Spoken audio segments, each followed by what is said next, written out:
বানানোর জন্য ফার্স্টে আমি পনিরটাকে পিস পিস করে কেটে নিচ্ছি। এখানে একটুখানি আমি রেস্টুরেন্ট লুক দিতে চাইছি, সেই জন্য পনিরটা আমি এইভাবেই কেটে নিচ্ছি। আপনারা ভালো করে দেখবেন। এছাড়া আপনাদের মন মতো আপনারা পনির যে কোনো শেপেই কাটতে পারেন।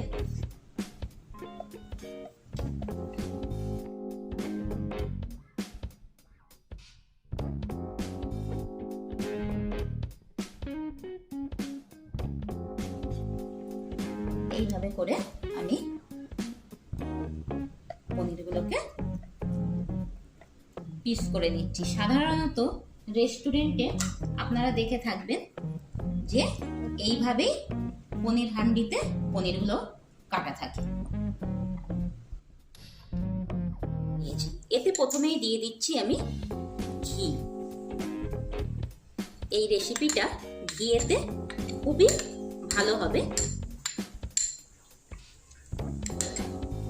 আর এতে দিয়ে দেব কিছু গোটা মশলা, যেগুলো আমি এখানে নিয়ে নিয়েছি।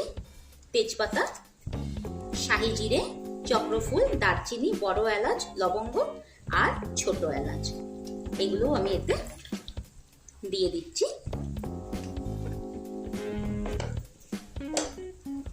দিয়ে এটাকে 1 মিনিট আমাকে মশলাটা ভাজা পর্যন্ত অপেক্ষা করতে হবে।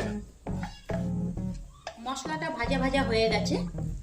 এবারে আমি এতে দিয়ে দিচ্ছি, আমি 3খানা পেঁয়াজকে চপ করে নিয়েছি, দেখতে পাচ্ছেন। একে পেস্ট করিনি, এটাও আমি এতে দিয়ে দিচ্ছি।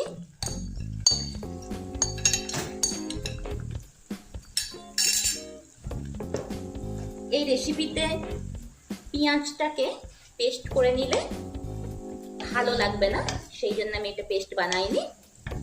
পেঁয়াজটা যখন হালকা হালকা ব্রাউন হয়ে যাবে তখন আমি এতে দিয়ে দেব আদা রসুনের পেস্ট। পেঁয়াজটা আমাদের ভাজা ভাজা হয়েই গেছে। এবার আমি এতে দিয়ে দেব, এবার আমি দিয়ে দিচ্ছি আদা রসুনের পেস্ট। আদা রসুনের পেস্টটা দিয়ে আমাকে একটুখানি নাড়াচাড়া করে নিতে হবে এবং তারপরে আমি বাকি জিনিসগুলো অ্যাড করব। এবার আমি এতে দিয়ে দিচ্ছি টমেটোর পিউরি। টমেটোর পিউরিটা দিয়ে আমাকে ভাজতে হবে যাতে টমেটোর কাঁচা ভাবটা কেটে যায়। মশলা আমার পুরো ভাজা হয়ে গেছে। এবার আমাকে এতে যেটা দিতে হবে সেটা হচ্ছে দুধ দেব।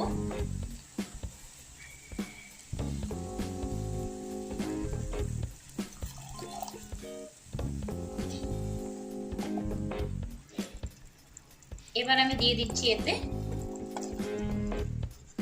হলুদের গুঁড়ি,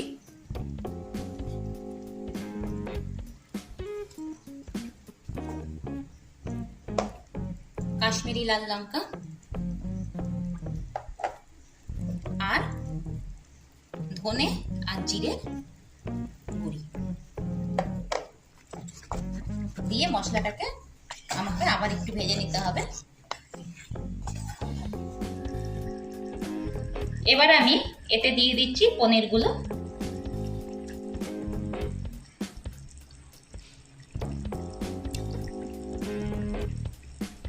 পনিরগুলোকে খুব সাবধানে আস্তে আস্তে, কারণ পনির তো এমনি হয় খুব নরম, ভেঙে গেলে দেখতে ভালো লাগবে না। খুব আলতোভাবে এগুলোকে আপনাদেরকে করে নিতে হবে।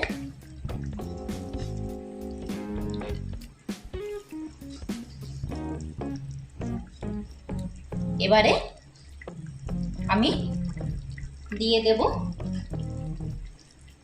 উপর থেকে গরম মশলা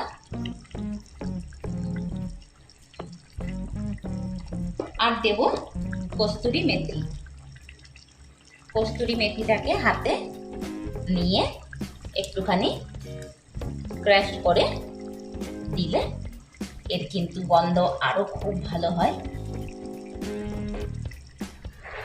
এবারে সব দেওয়া হয়ে গেছে। এবার 5 মিনিট আমি ঢেকে একে রান্নাটা করে নেব। আমার আজকে হান্ডি পনির একদম সার্ভের জন্য রেডি হয়ে গেছে। একবার দেখে নিই। দেখেই মনে হচ্ছে ডিলিশিয়াস।